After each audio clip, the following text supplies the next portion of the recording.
Welcome to the Tidewater Stream Podcast. This podcast will cover the life of our Savior, Jesus Christ, from the lens of the four Gospels. Sit back, have your Bibles open, and enjoy this podcast. Anywho, back to our regularly scheduled programming. Welcome to the Tidewater Stream Podcast. I hope you enjoyed last week's podcast where we had our guest Ryan Boyer from Ellisville Church of Christ. It was a very special treat. I should put it up and do what other YouTubers do. It's like, hey, and if you want to watch that video, here's the little thing. Yeah, does that work all the time? I put it here. It'll cover my face when I put it there. But yeah, I should put it this way. There we go. There we go. Right there in the middle. Right there in the middle, so you can see it. Yeah. So feel free to go ahead and watch that. It's really good. But that ended at week 16. And what we're going to do is we're now going to go to week 17, which is going to be talking about the rewards of discipleship. We're going to talk about the death of John. Oh, no. And then the feeding of the 5,000. So I think that will be a fun time there. So without further ado, our first passage is going to be for Monday's reading, and that's Matthew 9. Chapter 9, verses 27 through 38. Oh, no, I'm sorry. I keep reading the wrong ones. Matthew chapter 10, verses 32 through 42, and that's going to be the rewards of discipleship. So, let me get there. Matthew. Awesome sauce. Matthew 10, 32 through 42. Is it 42 or 48? Yep, 32 through 42. You are right. Therefore, everyone who confesses me before men, I will also confess him before my Father who is in heaven. But whoever denies me before men, I will also deny him before my Father who is in heaven. Do not think that I came to bring peace on the earth. I did not come to bring peace, but a sword. For I came to set a man against his father, and a daughter against her mother, and a daughter-in-law against her mother-in-law. And a man's enemies will be the members of his household. But he who loves father or mother more than me is not worthy of me, and he who loves son or daughter more than me is not worthy of me, and he who does not take his cross and follow after me is not worthy of me.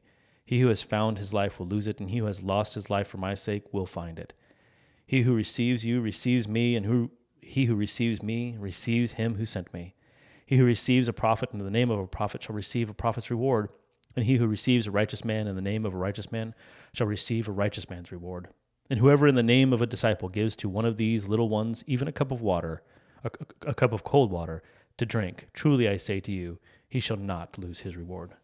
Awesome. So that's the Monday's reading, Matthew chapter 10, verses 32 through 42.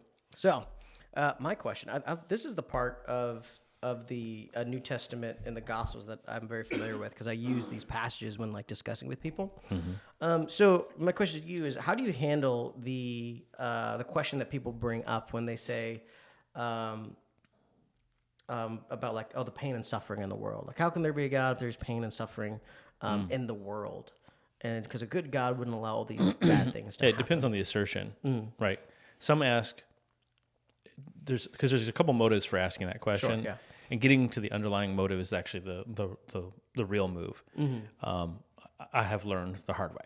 I see. Because some people object to the notion of God just on the basis that they don't want to follow God. They don't want to be in submission to anything. And so they ask this as a gotcha. Mm-hmm. So you got to figure that out. Others have pain and suffering in their life and are trying to understand why. Yeah. And if it's the second group, that's a very different answer, in terms of tone, than the first group. The first group, I tend to answer with, what do you mean by suffering? Interesting. So you try to dive into the definition. And they'll go, okay. Well, and because it's almost a tautology that there is suffering. Right. Mm-hmm. And so, but what I'm actually getting them to do is figure out that they have smuggled in definitions of good and evil, but they have no basis for those definitions. Sure, yeah. So, because what they're doing is they're smuggling God's understanding of good and evil, and then saying there is no God. Sure. And you can't do that. You come up with your own stuff. Mm-hmm. But for the people who are suffering and are trying to make sense of it, notice that answer would not be of any use to them whatsoever. Yeah. And so for them, they're not really interested in the problem of suffering. Right. They're more interested in the coming to terms with their own suffering. Sure, yeah. And so that's a different problem. That's an interesting problem. And so that gets into a very personal sort of what's going on. The opening volley to figure out which I'm dealing with is what makes you ask that question? Mm-hmm. And like within the next few beats, they're gonna split out to which direction they're gonna go. Initially, they'll kind of like the one. It's interesting because I met people who initially presented as the first group, the kind of the ivory tower philosophers. Yeah. But you have to be careful with this group because that group may also be the second group, but be presenting because they want to present themselves to themselves as an intellectual. But in fact, what it is, they're very upset that grandma died and suffered with cancer. Sure. And that's driving them bonkers. And so they've rejected God out of an intellectual thing because that's very acceptable in our society. Sure, yeah. So even when somebody presents as group A, I am careful with them because I may actually be dealing with a heart problem, not a head problem. Okay. Like you're kind of fond of saying you can't convince somebody. You can't reason someone out of a position they felt their way through. Right. Yeah. And so my opening questions are set to figure out which I'm dealing with. The fact of the matter is suffering exists, and suffering actually points to God. It actually demonstrates that there is something that is not suffering. There is something that is not evil, because we sense that there is evil. And so that's where, that's what makes Jesus so unique. He doesn't promise us Shangri-La here and now. Sure, yeah. He says, you're going to suffer for my name's sake. Right, And if you refuse to do so, if you deny me before men, you try to take the easy road, then you don't have the thing. Don't you think there's an inconsistency there? Because Jesus also says, hey, come, follow me because my yoke is easy and my burden is light. Could be. How do you balance those two things? I always thought that was fascinating scripture where Jesus can say this, like, you're going to suffer, and at least for these people, they will be persecuted in so many, in unspeakable ways. And then Jesus can then say, I don't know if we got into it, if it's later or earlier, but then he says, hey, follow me because my yoke is easy, my burden is light. I remember when I struggle with my faith, I struggle with how do I reconcile those two things. It's literally Matthew 10 and Matthew 11. Oh, really? Yeah, okay, cool. Right. So, so we're here in Matthew 10. He talks about suffering. Take up your cross and follow me. If you won't, you're not worthy of me. And then he says, and in Matthew 11, 28, come to me, all you who are weary and heavy laden, I will give you rest. Take my yoke upon you and learn from me. I am gentle and humble in heart. You'll find rest for your souls. But it's find rest for your souls, not rest for your bodies. Oh, interesting. Okay, so that's how you solve it. It's not really a contradiction in that he's pointing you to the big picture rest, not the momentary light afflictions. That's how Paul describes them. And I always think that's Romans 8, right? Which see podcasts where we did on that. But I think it's fascinating that Paul, who suffered greatly on the physical plane, says this is momentary light affliction. It's fine. It's fine. Which is a good point because when you go back to this passage, Jesus is not talking about those inconveniences of life, right? Yeah. He's talking about, in verse 37, he who loves father or mother more than me is not worthy of me, and he who loves son or daughter is not more than me. And I think, did I miss it? I think I passed it. There's one where he says, oh, there we go, 35.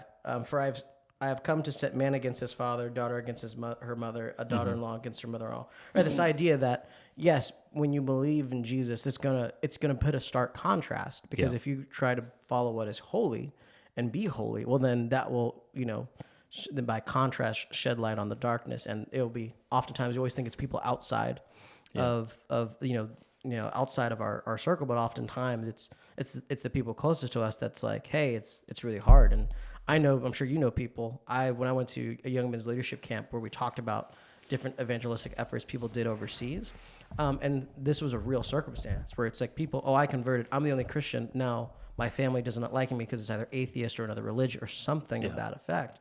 And so it was very much that the cost of Christ is for them a lot more than most people here in America. Well, and even here in the States, one of the first lines of attack that Satan will typically choose is your family. Yeah. So you're raised by, maybe you're raised by, I don't know, Buddhists or whatever, and they're like, you've rejected us. And it's because it feels like a rejection. And the reason this is a good line of attack is because these are the relationships that are closest to you. Correct, yeah.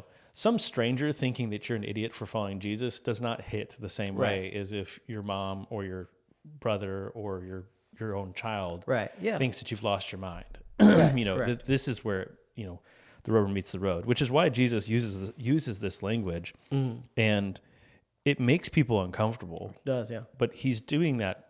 It's by design. He's telling you, I have to be the first priority Correct. Like, everything about God and his way, everything about Christ and his kingdom is Christ-centered, and everything flows out from there. Correct. Down to us.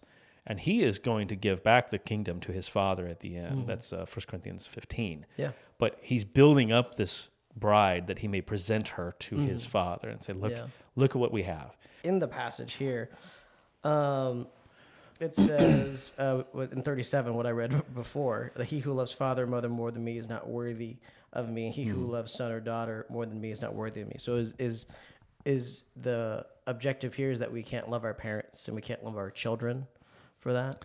Well, certainly not. We're commanded to... I have to hate my son. Yeah, we're commanded to honor our father and mother. And some of the passages actually use the word, hate. He does not hate his... Right, and Jesus is speaking hyperbolically. He's saying, these things must be subordinate to me. And that's why here in 37 it says, he who does not love father or mother more than me, or he who loves father and mother more than me. So he's talking about priority.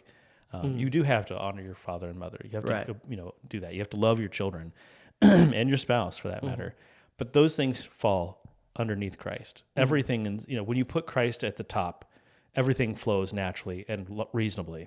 When you, if you exalt your relationship with your children to the position where Jesus should be, or even for that matter, the position where your spouse should be, you will corrupt the nature of that relationship, and that will not lead to a good life. Correct. Fundamentally. And then ultimately, in the ultimate end, he will see you as the duplicitous one that you are. Sure. Yeah. And you're, when we are judged for that, there will be no arguing. But I was just trying to be a good dad. Sure. Yeah. Okay, but you didn't listen to the Almighty Father and his Son, who actually show you how to be a good father and son. I've always taken that. I understood this of having that order, because that's how I see it. It doesn't mean you can't love your children, of course. And you can't love your parents, but it's this idea that your allegiance is to God ultimately and foremost. And the reason why that's important is because you touched on it, where everything flows out from that. And so what that means is, like, if you're a husband or a father or whatever role you play, is the idea of Jesus is the top pillar that everything flows out from, is that you're constantly comparing what you do to, it's this, cheeky thing that people used to say a lot when I was younger. It's like, what would Jesus do? But I'm going to dive in. I don't think it's just a simple, let me just ponder what Jesus would do, and then I just kind of make up and whisk up some idea of what Jesus does. He tells I'm you. going to say, hey, I am a husband. Okay, let me go through all the passages of what the apostles and Jesus said about being a husband. Yeah. Right? Okay, now in this action, how does it show that I'm loving my wife? How does it show that I'm loving my kids? How does this action show that I'm not provoking my son to anger, or whatever it is? Right. To me, that's what it is. And if you say, oh, well, God's not first, you wouldn't do that deep dive into figuring out what is Jesus's will or God's will in this circumstance when you make those decisions or encountered those situations in life. Because then you're just going to rely on your own ideas, and those aren't going to be necessarily, Jesus first. It'll be, most likely, your perspective first. But if you have it the other way around and you say, hey, I'm going to compare myself to the standard of Jesus, right? Because being a husband is comparing yourself to Jesus. What did Jesus do for the church? List out all those actions. Now, I want to be a husband to this woman, or I am a husband to this woman.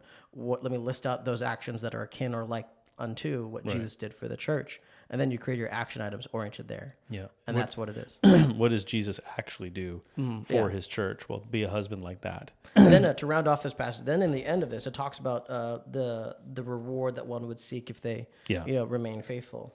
What I love about this passage is the little things are not overlooked. Like, sometimes as Christians, we think, I've got to be out there doing the big thing. I've got to be, we're going to do a grand plan. We're going to, we're going to evangelize the world, and we're going to talk to 5,000 people every day and things like that. And he's like, if you give a cup of cold water to one of these ones, you are part of the work. Yeah. You have value. Exactly. And I say that because so many of our brethren are not the ones who are going to be at the tip of the spear. Sure.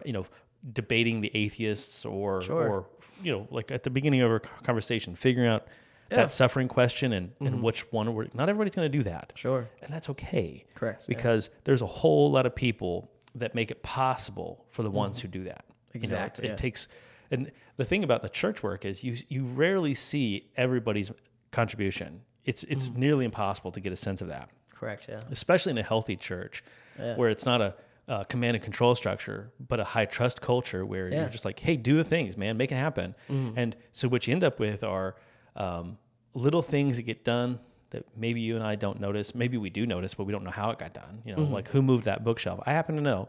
But it's like kind of like little things get handled. Right. And in the aggregate, it makes things go better. Exactly. And so rather than worrying about all those details, it's kind of you and I are kind of fans of Jocko. Yeah. And it's that decentralized command. Yeah. And humble leadership. It's that I don't need to be in control of every detail. Exactly. And none of us do. Jesus is definitely the king, and he's definitely got it handled. And so I love this last section for that reminder of just do the work that's in your hands to do. If you got a cup of water, then deliver the cup of water. Exactly. Yeah. 100%.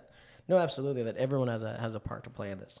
Yeah. I think that's good. Any other comments, questions? I think we nailed it. That's all I got. That's all I got too. Alrighty, so we'll conclude Monday's reading with that, and tomorrow's reading, or Tuesday's reading, it is Mark 6, 12 through 29. This is going to be the death of John the Baptist. So they went out and preached that people should repent, and they cast out many demons and anointed with oil many who were sick, and healed them. Now King Herod heard of him, for his name had become well known, and he said, John the Baptist is risen from the dead, and therefore these powers are at work in him. Others said it is Elijah, and others said it is the prophet, or like one of the prophets. But when Herod heard, he had said, this is John whom I had beheaded. He has been raised from the dead. For Herod himself had sent and laid hold of John and bound him in prison for the sake of Herodias, his brother Philip's wife, for he had married her. Because John had said to Herod, it is not lawful for you to have your brother's wife. Therefore Herodias held it against him and wanted to kill him, but she could not. For Herod feared John, knowing that he was a just and holy man, and he protected him. And when he heard him, he did many things and heard him gladly. Then an opportune day came when Herod, on his birthday, gave a feast for his nobles, the high officers, and the chief men of Galilee. And when Herodias' daughter herself came in and danced and pleased Herod and those who sat with him, the king asked to the girl, ask me whatever you want, and I will give it to you. He also swore to her, whatever you ask me, I will give you up to half my kingdom. So she went out and said to her mother, what shall I ask? And she said, the head of John the Baptist. Immediately she came in with haste to the king and asked, saying, I want you to give me at once the head of John the Baptist on a platter. And the king was exceedingly sorry, yet because of the oaths and because of those who sat with him, he did not want to refuse her. Immediately the king sent an executioner and commanded his head to be brought. And he went and beheaded him in prison, brought his head on a platter and gave it to the girl, and the girl gave it to her mother. When his disciples heard of it, they came and took away his corpse and laid it in a tomb. Yeah, so this is what happens. He gets beheaded in this account. Yep. For it. So let's see. What are the most fascinating things that come from this? What I think is cool is when you pair this with yesterday's, right? It was talking about like, hey, you're going to suffer. And I think here is you get an example, or like in the order of our readings, you get to see like that come to fruition with John the Baptist. We're like, hey, he wasn't saying anything crazily outlandish. I mean, probably in our modern day standards, that might be outlandish, but in Christian standards, it's like, no, like, yeah, you can't have your brother's wife. That's just, you can't do that. In Jewish standard, that's literally the law. Exactly. You can't have it. John's not saying anything controversial. Exactly. He's saying it's a statement of fact. Exactly. He just happens to be saying it to a king. Exactly. In the Herod family, which is a really jacked up group of people anyway. Mm-hmm. But yeah, and they just don't like, they're powerful people who don't like the truth being told to them, and power does not like truth spoken to it typy. Exactly. You mentioned a little bit that the family of Herod was messed up. Do you have more background information on like?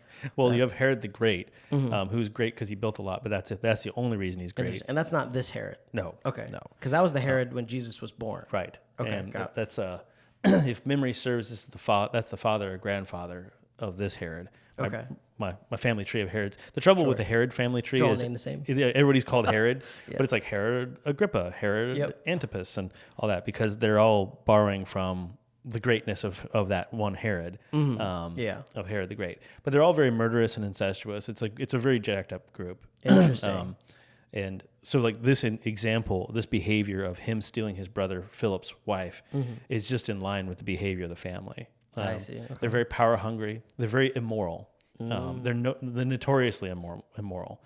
So like you have the Herodians in Scripture that they're ones who are allied to this King Herod, and they're known. So do you know like how does that works in like because Rome is still in control of this entire region? So is this just like King Herod is more like the governor? Yeah, he's a Roman appointed governor. He's got more power as a regional king, but he's in allegiance to Rome, and so he's also considered a traitor by the the hardcore Jewish people. Gotcha. Because this guy would have been Jewish or like the Herods are Jewish. Really? Okay. Gotcha. So interestingly enough, that's partly why Romans selected them, because they were Jewish and so they understood the nuances of the region, but they were also so corrupt that they'd interact with Rome and be happy to pay for the privilege of being king.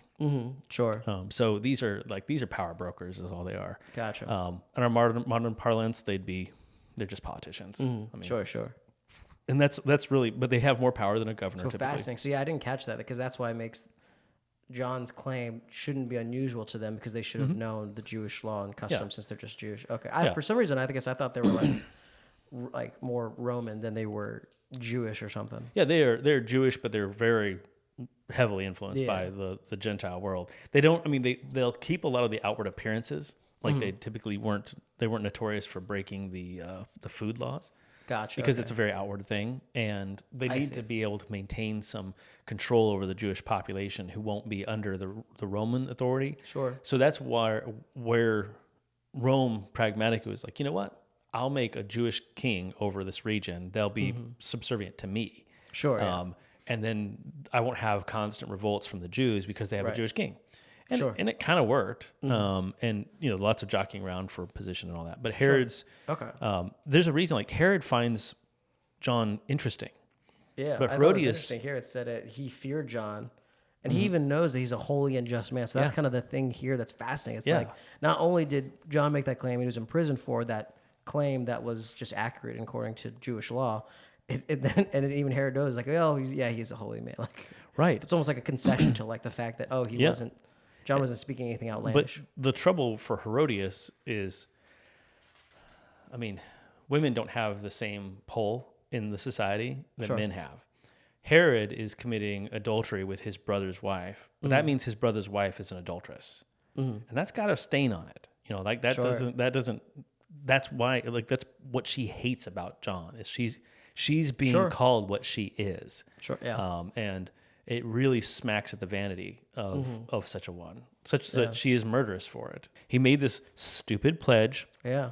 So there's a probably a cool sermon about this. We're going through be careful what you say. You started in James because James talks about it, but then the examples are like Jephthah, here Herodias, right? Because what I think is fascinating is in this passage is it says why don't you give me the head at once? In verse 26, and the king was exceedingly sorry.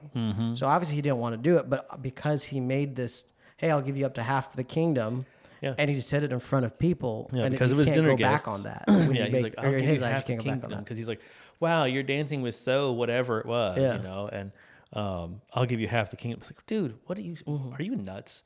But that's where a quick word is a dangerous thing. Exactly.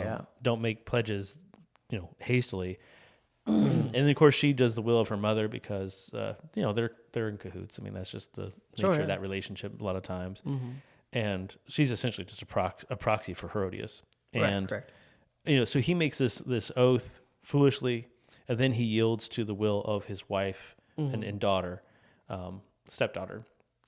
And you're like, man, this is very messed up, And if you were a man of God, he wouldn't have, even if he made the oath hastily, he would take the hit and say, that was wrong. Right. I did the wrong thing there. And I'm not giving you the head of an innocent man. I'm going to uphold justice. Sure. Yeah. And I'll take the social hit, which is not a big social hit, actually. This is not like the olden days where, you're under Nebuchadnezzar and all of that. This is this is a minor thing. In the kingdom of the world, this is a little bitty thing. But his ego and pride got in the way of him. And his, he is He's a great example of what not to do in your household across the board. Sure, yeah. Like, it's like Careful what you say. He's an anti-character study. Oh yeah, exactly. Like, yeah, here's the things not to do. Yeah, like I said, the three big people that come to my mind that made things hastily, and there's probably more, but it's Jephthah, Ahasuerus, and then you have King Herod here in Mark 6, right? And those would be cool character studies of like, be careful what you say. Because I think it's these concessions in Mark 6 to me are just fascinating. And I've read it, but it's like when you dive into the reading, you really get to think like, oh, wow. Or maybe taking a lot of what Ryan Boyer said, like sitting with the feeling of like, wow, yeah, this person did not want to do this. But because he made this commitment, he wanted to save face, and that's why he did it. And so it's like, wow. Yeah. It's like, I don't want to have a foot in my mouth, so let me, right. go with what I said. He could have just asked her, he could have been much more moderate. Said, I appreciate the dance. Mm-hmm. What would you like? Sure, yeah. Tell me what you would like, and I'll and if it is in my hands to give, I will give it to you. Right. Yeah, I could have moderated it. If it's righteous for me to give it to you, I will give it to you. Right. Yeah. And like that's a pretty moderate way of saying it. Yeah. And notice there's no promises in there. Exactly. It's like because you ask for something crazy, it's like, yeah, exactly. No, I'm still the king. Exactly. Correct. Yeah. 100%. So, yeah, but anyway, I find the study. This is always a sad part of the Gospels to me, and you kind of see that as we go forward in our next readings, feeding of the 5,000, whatnot. It definitely has that sort of tint to it. Yeah, exactly. Alrighty, so then let's go. I think any other comments on that? I think we touched on it pretty well. All right, so the next reading is going to be. There's going to be two passages. It's going to be I think this is the start of. Oh no, this is still the death of John the Baptist. So. We're going to see some other perspectives of this because this account is recorded by Matthew and Luke. Mm-hmm. And so Wednesday, we're going to look at the different perspectives. So Matthew 14, verses 1 through 12. All right, Matthew 14, 1 through 12. At that time, Herod the Tetrarch heard the news about Jesus and said to his servants, "This is John the Baptist. He has risen from the dead, and that is why miraculous powers are at work in him." For when Herod had John arrested, he bound him and put him in prison because of Herodias, the wife of his brother Philip. For John had been saying to him, "It is not lawful for you to have her." And although Herod wanted to put him to death, he feared the crowd, because they were regarding John as a prophet. But when Herod's birthday came, the daughter of Herodias danced before them and pleased Herod, so much that he promised with an oath to give her whatever she asked. Now, having been prompted by her mother, she says, "Give me here on a platter the head of John the Baptist." And although he was grieved, the king commanded it to be given because of his oaths, and because of his dinner guests. And he sent and had John beheaded in the prison, and his head was brought on a platter and given to the girl, and she brought it to her mother. And his disciples came and took away the body and buried it, and they went and reported to Jesus. Alrighty, and then the next one is going to be Luke chapter 9, verses 6 through 9. Luke chapter 9, verses 6 through 9.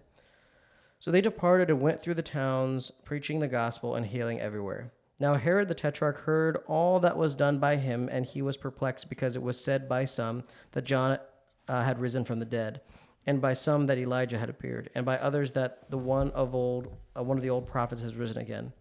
Herod said, "John I've beheaded, but who is this whom I hear such things?" So he sought to see him. Perfect. So that gives you some context. What I think is fascinating here is, and it's probably also in the Mark reading, but I think it just jumped out at me on the Matthew's reading, is the fact that that Herod the Tetrarch, so we kind of got his distinction here. Yep. He has this propensity to focus on what people think of him. Yeah. Right. He didn't behead John, not because he's like, oh, he had some accuracy in what he was saying, even though John did. It was more of like, oh, but there's prophets of John. I don't want to offend the people. Right. And then obviously when just the people who, he's a politician. Yeah, literally. That's a great summary of it. It fits very well. He's very much a politician. Yeah. But there's a danger in being hyper concerned with what people think of you. Right. Exactly. Yeah. There's a balance. Yeah. And obviously he just does not have that balance. It's, anything that makes me look good in front of people, I'll just, do because I have to. So I thought that was interesting from both readings. Another thing that caught my attention, because Luke is just the summary of it. Here's what happened, and all that stuff. Yeah. But Matthew and Mark, the reading's kind of hard. I don't know if maybe if you readers who are following along with us caught this too. If the story feels backwards? It tells you like, hey, people are wondering, hey, is John risen from the dead? and because of the healings and all the stuff that Jesus is doing. And then it goes into the background of like, Right. oh, and It's John a parenthetical. exactly. So so that took me back. I know when I was reading out loud or when you were reading, I was like, wait, did I read this wrong? Because you think you would, hey, John the Baptist is dead, and then Jesus is doing all these healings, Right. and then Herod says, well, wait, I because that's the more ordered of the events instead of just, hey, we did healings. Oh, and by the way, John the Baptist died, and so that's why, because they want to explain, Herod the Tetrarch's confusion. Right. So you have to know the backstory that, oh, yeah, he did. And there's kill also him. tie into the next section. Jesus hears of this, of the death of his cousin, John the Baptist. Yeah. And then he goes off, right? So what it appears to me as I'm reading these accounts is the events are happening actually very closely together. There's parallel things because Jesus sends out the 12 and they're doing a thing. And while that's happening, it appears that John is murdered by Herod. And then all these signs and things happen. And it looks to me that Herod's like, wait, oh no, like the revenge of John is upon me kind of thing really fast. And why I think that is because then the apostles come back and they tell Jesus, and John's disciples tell Jesus of John's death. And Jesus is like, let's go into the wilderness and spend some kind of alone time, as a result of this bad news, is what it looks like it's happening in the text. Okay. But yes, you're right. It does feel very parenthetical, and it does feel backwards, or like he thought this because of it's sort of like here's your aside. Exactly. Like you gotta know this backstory. So let me tell you. Let me tell you this little bit. Why would Herod think this? Because of these things. Yeah, he's been dead. Yeah. It'd be one thing if there hadn't been a grave miscarriage of justice, but there was. And that's why Herod is kind of having a freak out moment because he's like, oh no, back to your point about Herod worrying about what people think of him. Yeah, that's why he didn't kill John in the first place. Right. Yeah. He's also worried that like, oh no, there's this divine retribution coming my way, and he justly should feel that. He just thinks it's going to come through the ghost of John or, some sort of, something going on like that. Yeah. Whereas like, no, you'll just face the judgment like everybody else. Exactly. Yeah. Something that jumped out at me was the oaths. In Mark's reading, he doesn't really talk about the oaths. He just, Herod says a thing, and because of the guests, he upholds the thing. Here it's like the word oath is used twice, and it makes me think of when Jesus says on the Sermon on the Mount, do not make oaths, but yet you let your yes be yes and your no, no. Right. And anything more than this is of the evil one. And plain speaking, truth and love. That's the Christian way. Yeah. And 100%. boy, it's like the older I get, I find like, oh, that's actually hard. Because we do get so bogged into nuances. Right. And it's actually rather refreshing for me when I interact with people who can kind of re-baseline that and go, it's just yes, yes, no, no. Right. And Exactly. that's not an excuse for being vicious, because we can be vicious with truth. Sure. Yeah. We don't want to do that, but it is like, let's just keep it simple, Right, and there are brethren here who I find their company very, very refreshing because they're like that. Like they're just like, no, Very this simple. is the truth is the truth. And I'm like, oh, thank you. Exactly, Thank you. yeah. And when this is something to keep in mind, the Herods didn't get this way in one day. They became this corrupt over generations. Right.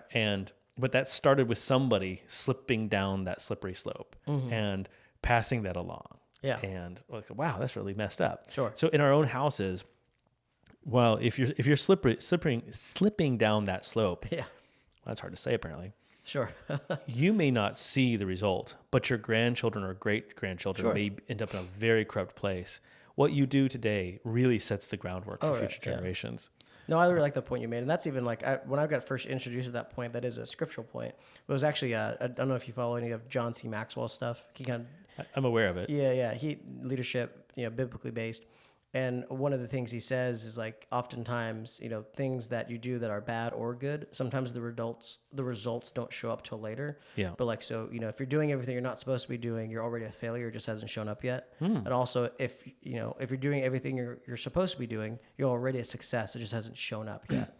And so I think that's like the concept there where it's like, yeah, that's how a lot of things start is I'll do this small thing. It's not going to affect me, but you don't see like, hey, it's the continuous of that action over a long period of time, then you being a failure will come to fruition or conversely a success. It's just those little actions that you concede or add on. Yeah. Those actions are a vote one way or the other. Exactly. The other thing I thought was fascinating to kind of wrap up this is in the Luke's account. I know Luke gives just a summary, Yeah. which to me this shows like that Luke's makes more sense to me because it fits more flow. Like how he says, should I rate Theophilus? I want to make a great account. It's a tighter flow. He does it very well. Where he's like, hey, here's what happened. He's dead. He got beheaded, and this is the response that Herod has for this, right? Where it seems like Matthew and Mark, they kind of they reverse the narrative order. But what the big thing that jumped out to me in the short passage that Luke had was that in the last sentence of verse 9, where it says, he sought to see him, right? So there's this idea that, we don't know for what purpose, but that how I take that is, regardless of whether the valence is positive or negative here, the actions of Jesus and all the miracles and all that stuff serve the purpose to say, hey, I have to go inquire of this thing. You have to go see what's happening.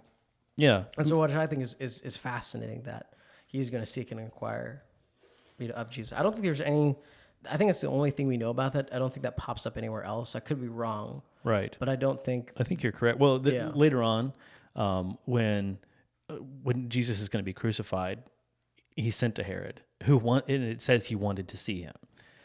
Interesting. Okay. So this will come back. This is the callback to that. Cool. So put a pin in this because this will bookend later. Right. That's right. cool. I didn't notice that. Yeah. And it's interesting too, in the Mark account, it says there in Mark 6:20, but Herod used to enjoy listening to John. Mm-hmm. And so there's sort of like, picture, here's a... Yeah, that's another good point too. Human beings are complicated. We often want to drop them into a single dimension because it's easier for our brains to think about. But here you have a man who has stolen his brother's wife, is in an adulterous relationship with her, being called out by a man of God who is a prophet of God, the last prophet in the Old Covenant. And John is a pretty austere guy. John and Herod are really opposites of each other. Sure. Sackcloth, rough, the rough camel hair clothing and belt of John with the, like you said, the honey dipped locusts, right? And that's as fancy as John gets. And here you have a king with all of his nonsense and all that stuff. And yet you got to know, I think it makes sense to me that Herod enjoys John's conversation because everybody's always trying to fluff King Herod's skirts. They're always trying to puff him up. They're always whispering sweet nothings in his ears. They're always trying to get in good with him. And John is probably the only honest one around him. Correct, yeah. And when you are surrounded by liars and you are a liar and you sow lies and discord and everyone around you is doing the same, then there's this one honest fellow who just tells you to your face, you're a sinner. That's not right. You got to stop that. Something about that can be refreshing. Thursday's reading, and a lot of Thursday and Friday, we're going to be talking about the feeding of the 5,000. Yeah. So it's just going to be a lot of connections and thoughts related to that miraculous feeding. It's one of my favorite stories. Is it one of your favorite stories? Oh, yeah. Oh, wow. I love this one. It's just like bread and fish? Oh, no, this isn't the 2 loaves and 2 fish yet. No, this is 5 loaves, 2 fish. Oh, this is the 5 loaves, 2 fish? Yeah, 5 loaves, 2 fish. Say, you like the fish and the bread? Yeah. Just love me Fish and some sardines and, The sardines. and sourdough. There you go. Alrighty, so the first reading, I think Luke chapter 9, verses 10 through 17. Perfect. We can pick up right where we're at. Right. 10 through 17. And when the apostles returned, they recounted to him all that they had done. Taking them with him, he slipped away by himself to a city called Bethsaida. But when the crowds became aware of this, they followed him, and welcoming them, he began speaking to them about the kingdom of God and curing those who had need of healing. Now the day was ending, and the 12 came and said to him, "Send the crowd away, that they may go into the surrounding villages and countryside and obtain lodging and find provisions. For here we are in a desolate place." But he said to them, "You give them something to eat." And they said, "We have no more than 5 loaves and 2 fish, unless perhaps we go and buy food for all these people." For there were about 5,000 men. And he said to his disciples, "Have them sit down in groups of about 50 each." And they did so, and had them all sit down. Then he took the 5 loaves and the 2 fish, and looking up to heaven, he blessed them, and he broke them and kept giving them to the disciples to set before the crowd. And they all ate and were satisfied, and the broken pieces which they had left over were picked up, 12 baskets full. Awesome.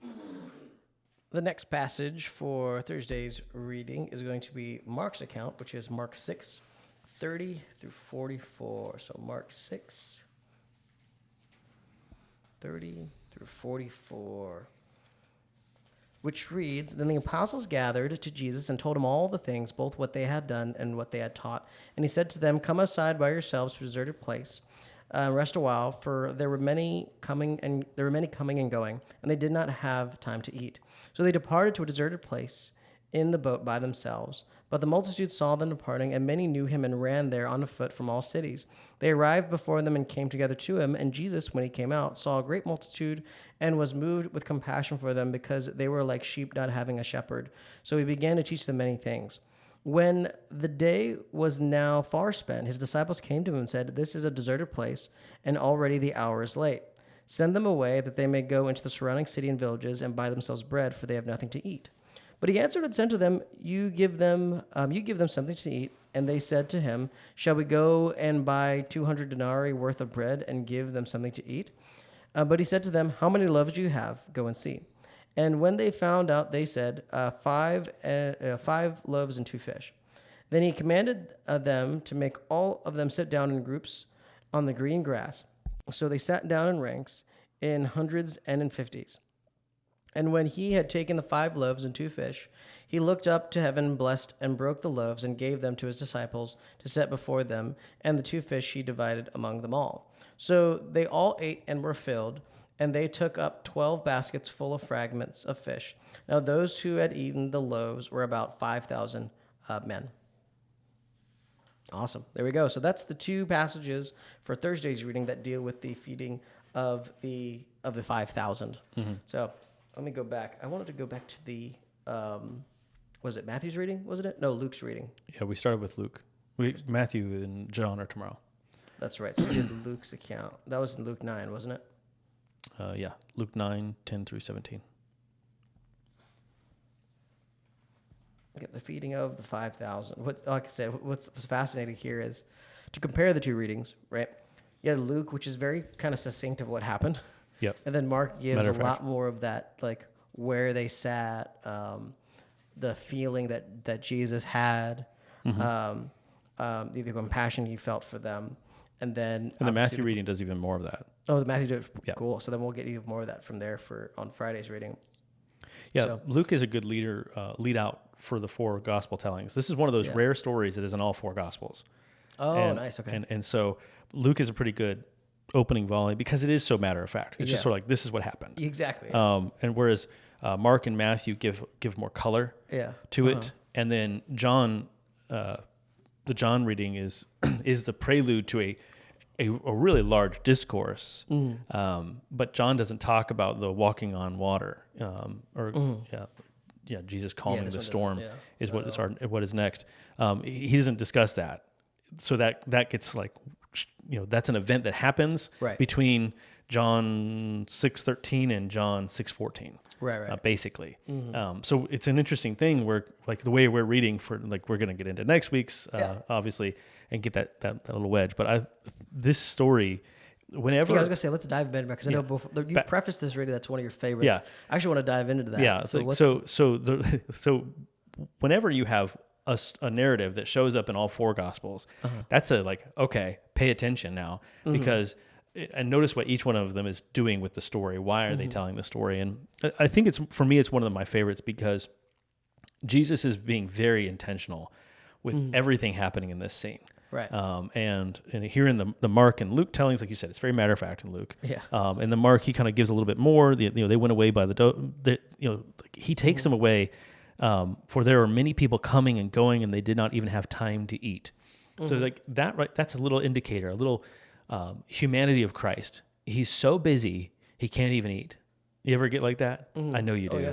I know you do. You know, and so we get so focused, so intense, and doing the work of God is the best kind of work to get that buried in. Sure. Imagine, if you will, a scenario where people are coming and going out of the church building here for Bible studies, so much so that you and I are in studies all day long and don't have time to eat.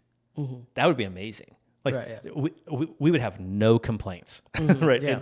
Now imagine, we have a lot of classrooms here. Imagine we had studies in every room. Like that's actually the kind of scale we can be talking about and more, because they're working beyond that scale. Sure. I say that I'm like, wow, like that would make this building feel like it was humming. Sure. Right. That's what they're into. And Jesus is like, you guys need a break. Right, yeah. So I love the humanity of Christ. Yeah. In tomorrow's readings, we'll get more into that. And he takes them away to a desolate place, but it's good leadership on his part to notice that they need care, and he seeks to give his apostles care. Yeah. These are his workers. So I love the story because then he also asks them the question, like, they're like, hey, we need to send all these people out. And he's like, oh, why don't you do it? Yeah. And what a challenge. Like, what? You know, and he knows what he's up to. But I love that he asks his apostles to do what he is about to do, Right. knowing full well they have no concept of how to get there. But it's a challenge to grow them. And so Jesus's leadership skills here are just broadly on display. Exactly. Good leaders grow their people. That's what leadership does. And this is one of those moments. And of course, it's all compassion. It's just such a compassionate move, you know, because all those people are hungry too. So yeah, that's what I love about the story. Like a and we'll get a little further into that in the next readings as well. Yeah. A cool, interesting thing that I thought was fascinating. The difference between the two is one, I think Mark records it's in hundreds and 50s, and I think in Luke it was just in 50s. Yeah. So I thought that was like fascinating. Yeah. That, hundreds are technically 50s, but yeah. Yeah. Well, they're subsets of it, right? Right. You can Subsets. Yeah. So it's like Luke, you can Luke see is how just someone moving can right live- along, and Mark's like, there's a lot of people. Exactly. You know, yeah. That's the. If you take the that point here. 5,000, divide it by hundreds and 50s, that's a lot of people. No, Like, it's exactly. a lot of groups to deal Exactly. with. You Yeah. know? If it's 50, it's 100. It's 100, right? Did I do that right? 50 by 100. Yeah, that's 5,000. Oh, particularly for 5,000. Yeah. So you have 100 groups you got to feed. Is that There right? you go. Yeah, I think maths. I think. Yeah, that maths. Yeah. And then we're not even talking about like women and children and things like that. Yeah. Which Well, I mean, is it possible that they aren't like? I guess I've always heard that too. That people would say, "Oh, well, that doesn't include women and children." I was like, "Oh, but like, are we assuming that? What if the women and children weren't even there we know that there is at least one child there. for here? Where? Oh, is because that's going to be in the other passages that we Right, haven't that's in read. John. Got it. Okay. Yeah, the 5 loaves and 2 fish are a little boy's lunch. Gotcha. Oh yeah, that's right. That's where we get it from. So we know that's it. So we know there's at least one kid. I got No, we don't know. I mean, we don't know that there are. You know, it doesn't say. I'm pretty sure it doesn't talk about women and children here, but I think the because assumption. I thought there was another feeding that he does. Yeah, the for- 4,000 where they mention that Women and besides children. women and children. Yeah, So exactly. 4,000 men besides women and children.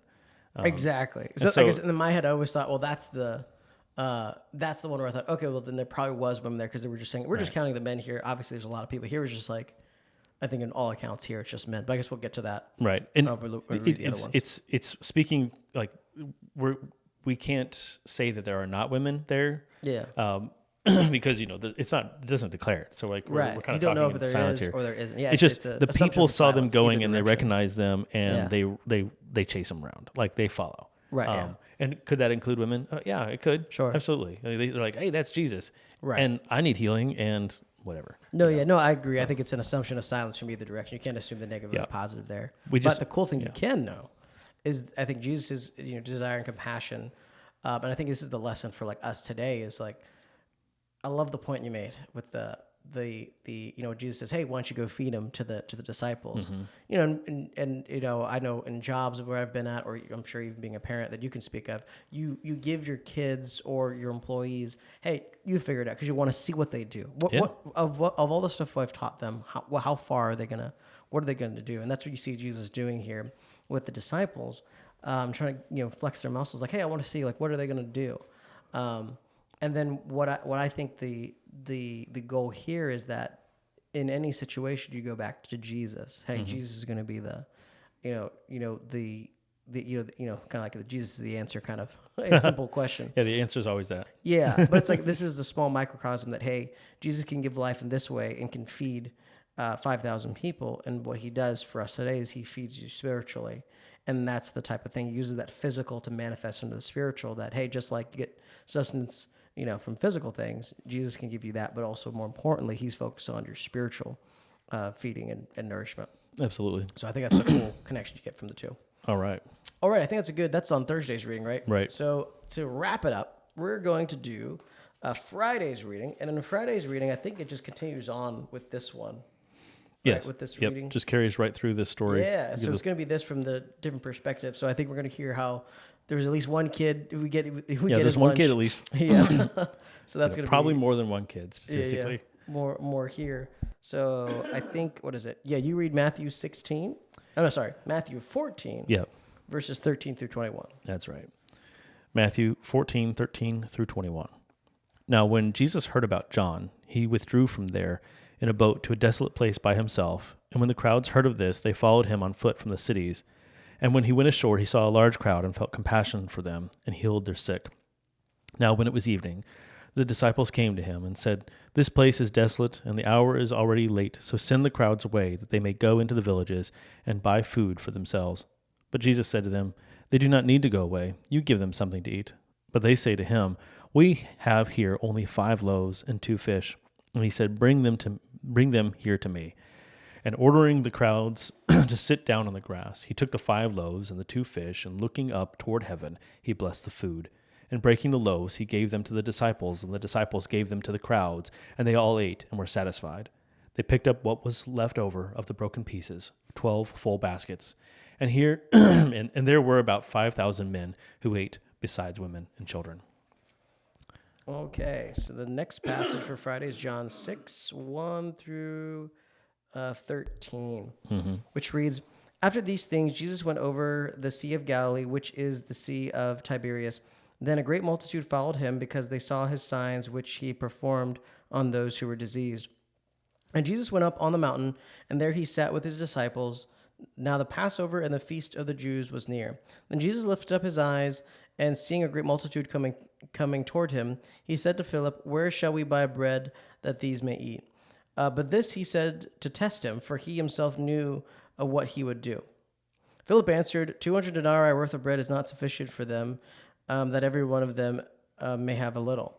One of his disciples, Andrew, Simon Peter's brother, said to him, 'There is a lad here who has 5 barley loaves and 2 small fish, but what are they among so many?' Then Jesus said, 'Make the people sit.' Now there was much grass in the place. So the men sat down in a number about 5,000. And Jesus took the loaves, and when he had given thanks, he distributed them to the disciples, and the disciples to those sitting, and likewise of the fish, as much as they wanted. So when they were filled, he said to his disciples, 'Gather up the fragments that remain, so that nothing is lost.' Therefore they gathered them up and filled 12 baskets with the fragments of 5 barley loaves, which were left over by those who had eaten." Exactly. Okay, so I want to call out right away. Yeah, answer the question about yeah, men and Matthew women, is the so one who says 5,000 men who ate besides women and children, and then on the feeding of the 4,000, he says the same thing. So Matthew calls out women and children in both instances, which is probably why everybody says that, because it exists in the one. But what also exists in Scripture? I always thought it was people.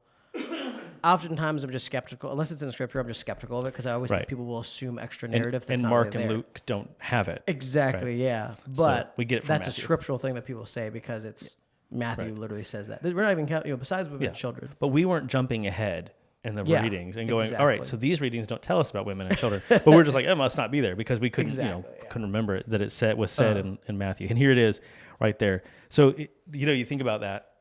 Now, why is it that 5,000 men is like, why are we even counting the men, not everybody? Sure. The fact of the matter is men eat a lot of food. Okay. Like, they eat a lot. Mm-hmm. Most men who work for a living eat twice the amount of women. Sure. Like easily. And then people are like, why? Because they're a lot bigger and there's a lot more density to them. I don't know the biology too much, but I think from working out, we all know that it's a lot. Men just naturally, due to their muscle mass, will need more calories than women. Plus all of the women and children, which probably is like double again. You're probably doing with the women and children, because women do tend to eat a lot, significantly less. Mm-hmm. And then you couple that with most kids, and unless they're on a growth spurt, they eat not very much. Sure, yeah. I think the main point here is that with a little, Jesus is able to, satisfy all. Right. And so it's the power that you could bring little, something small to Jesus. Absolutely. And Jesus can take care of that. And I think, right when I accidentally continued reading in the John part, right, that's kind of the conclusion here is that, this must be this is the prophet. Yeah, this is the prophet. This is the one. Right. Yeah. Well, and that kind of goes to where we're headed next week. And, this is the prophet like unto Moses, and they're headed somewhere, which is why we are, next week we'll read verse 14 because it leads into that discourse. Exactly. I like the callback to Moses because, that's, exactly. And they're going to get into a conversation about manna from heaven and all that. Exactly. But here Sneak in this... peek next week, right? Yeah, tune in next week. Yeah. That's our plug for that. Yeah. We'll leave that cliffhanger right there. That's right. To be continued. Yeah, right. Just chop it up right here, make a very stark contrast. So I want to draw a little picture, Yeah. and I'm going to do this. We'll have done this in my sermon probably. So, so you get it twice. Sorry, but here Jesus has just learned of the death of his cousin, and then he departs with his disciples who've just come back from a very successful tour of proclaiming the gospel, and are frankly kind of excited and surprised. Right. Yeah. And Jesus is like, "You guys are working really hard. Let's go away. Let's go to a quiet place, and we're going to pray. We're going to meditate. We're going to relax. We're going to restore." That doesn't work out. The people see that he's on the move. They see that it's him, and they follow him.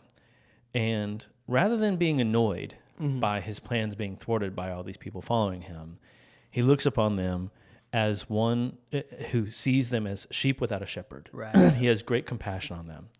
And he heals them all. Like he's doing all this healing, not all of them, but like he's healing by that's what's going on. All these people, all this healing, and he heals them of their sicknesses. And that's the backdrop of this moment. So picture you've got thousands of people, right? Probably thousands of people who have just been healed. Now you're lame, and now you're not lame. Right. Yeah. You were deaf, now you're not deaf. You were blind, now you see. Like all that's going on. Yeah. And you're hanging out in this field with all these people, the same situation as you, and it's getting late in the day. The Passover is coming on. We just read, and Jesus says, "Hey, why don't you guys feed these people?" And the disciples are like, "What are you, nuts?" Like even if we spent all 200 denarii, we would barely feed anybody. And that's actually the point. Yeah. If we did the thing by our strength, Lord, we would barely even get the mission done. And it wouldn't really be done. They'd still be hungry. They just wouldn't be dying. Yeah. And then he's like, "Go find me what you have." And what they bring back is a little boy's lunch pail, basically, with 5 loaves and 2 fish. And these are not big, fat Italian loaves, which are your Italian grandma would make. Yeah.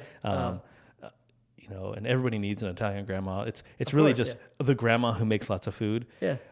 But that's not what they got. It's little barley loaves. We're talking like, okay, this kid's lunch. And they're like, this is what we got. And Jesus feeds them all with 5 loaves and 2 fish, a kid's lunch. He takes a small amount and he makes it a big amount. And I love that message because we often think I have got to have the 5,000 denarii so I could feed all these people. Sure. Yeah. I've got to be big enough for the Lord's work. And the message here is the Lord is big enough for his work. You just bring your 5 loaves and your 2 fish. Exactly. Yeah. He's the sufficient one, not us. And that's why I love this story because that's a good point. I really like that. It's so easy to get over our own skis with this, thinking I've got to be more. I've got to be more. I've got to be more. Sure. And sure, be transformed, grow. That's good. But it's not your strength in which you can rely because it fails. Right. I don't know if you ever had any sickness in your life. We've not discussed it. Sure. But all it takes is just one sickness to realize I don't have hardly anything in the tank here. Yeah, sure. My capacity is quite small in reality. Oh, yeah. And yet the Lord, I have seen him do great work in dying men. Exactly. Yeah. And you're like, whoa, that guy, he barely had 5 loaves and no fish, and the Lord's like, I got it, just give it to him. Let him do his work in you and through you. And the compassion of Christ in this scene, this is the moment. Yeah. And I want to, like I said, I want to paint that picture of all these formerly sick people who've now been healed and then are given a miraculous meal. Right. That's in a moment, you're just one of those people. And you're like, man, that's awesome. And you can see why the next readings, why they get into the debate they do. Yeah. Because they miss the point, which we'll talk about next. See, again, cliffhangers for next week. To be continued. But take your, whatever you have and render it to the Lord, and he can make good with it. And take his compassionate stance. Sometimes we won't get to go do that long session of prayer that we want, that we really want. You know, our souls are crying for it. It's like, you know what? You got work in your hands and it's going to be so busy. You don't even have time to eat. Yeah. And just don't let that become the baseline for life. Yeah. And, you know, always seek to go to that deserted place that you can be with the Lord in prayer. And just keep throwing that. You'll get it eventually. It'll happen. Sure. I mean, the Lord will make way. He knows what Exactly. you need. Correct. Yeah. But yeah. 100%. Yeah. I think we should just end on that. That Yeah, was really there we good, go, man. kids. I love that. I love that. So I think we'll just wrap it up there. So that concludes our Tidewater Stream podcast. Thank you so much for watching, and we'll see you guys next time. God bless.